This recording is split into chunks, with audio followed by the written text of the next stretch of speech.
Section 1E, Motivation and Mental Preparation. Now we all know that when we're playing sport, it's not just the skill of the performer and it's not just their physical fitness. Other things come into play that will determine their performance. We often talk of a performer as being in the right state of mind, but what does this mean? You need to be able to explain how mental preparation affects participation and performance using these three key words: relaxation, mental rehearsal and focusing. If you're really nervous before a big competition, what do you do to control those nerves?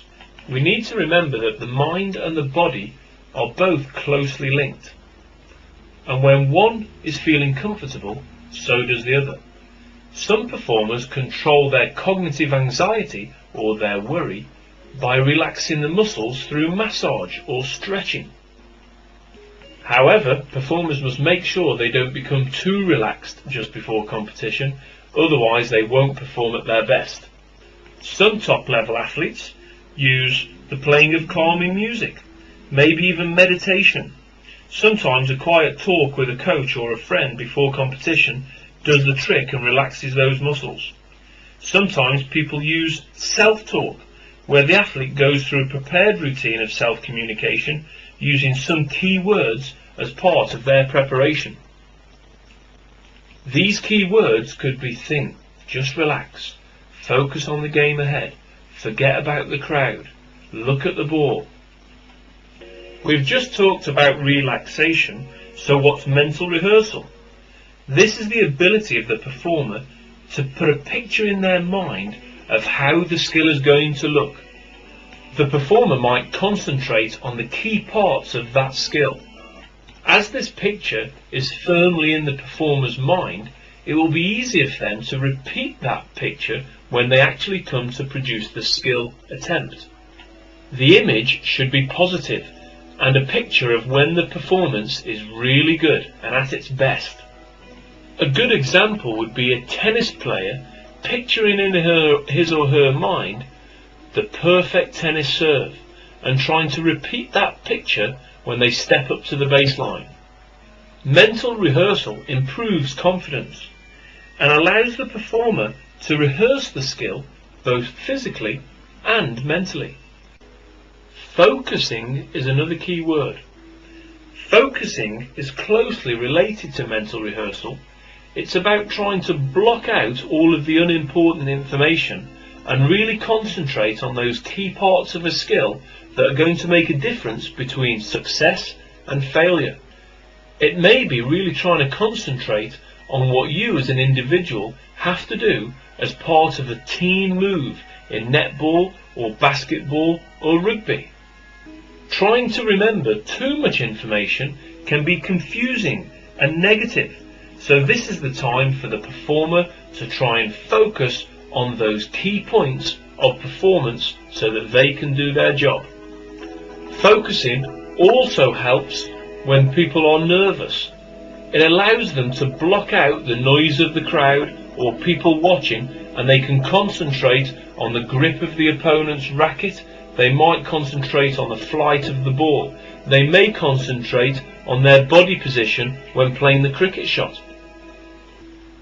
Try and make a list of factors during competition that you think may create nervousness in you, and how you may try to block those things out.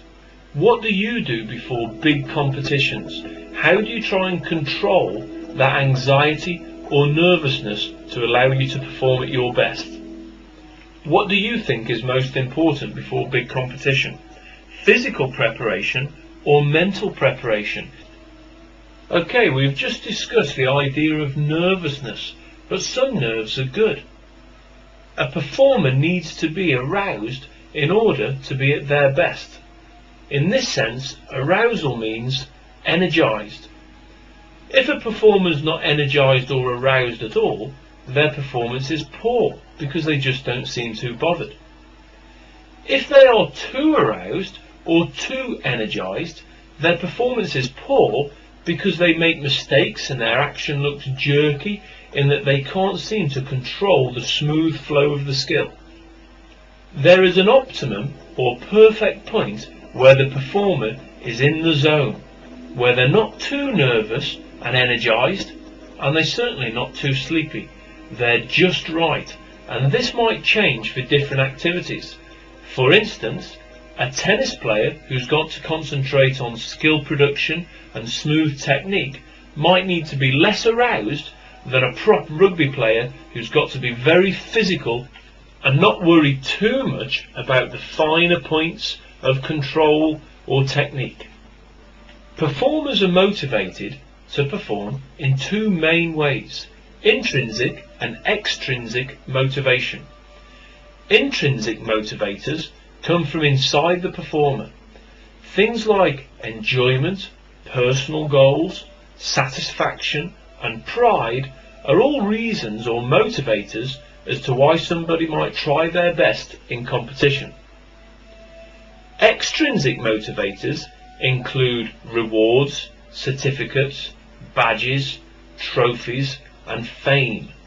These all come from outside of the performer.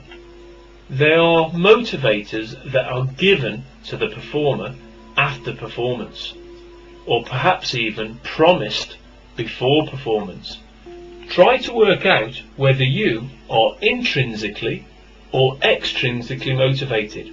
Why do you play your sport? Is it for those intrinsic motivating factors such as satisfaction and enjoyment? Or do you play to try and achieve fame or money or to win things? Most people are motivated by a combination of the two.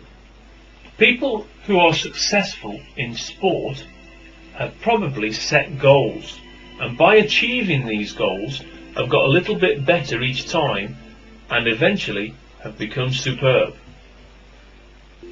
We may all occasionally set ourselves goals like, I want to win the competition, I want to beat my friend, I want to be a faster runner.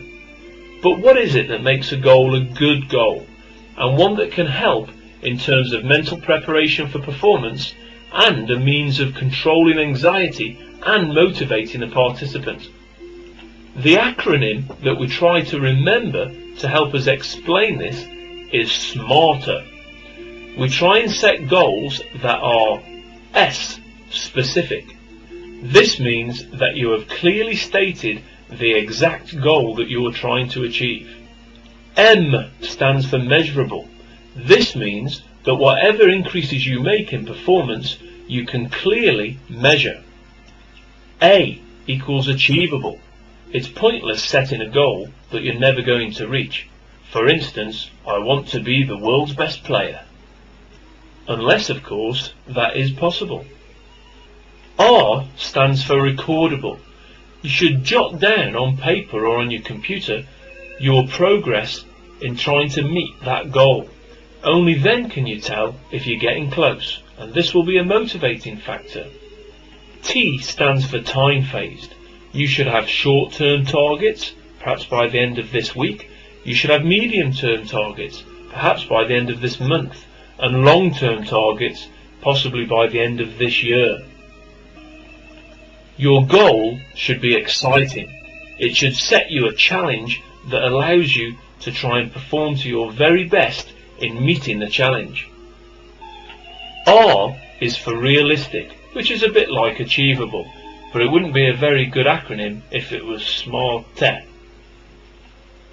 On paper now, try and plot out a SMARTER target for your performance in your favourite sport over the next year.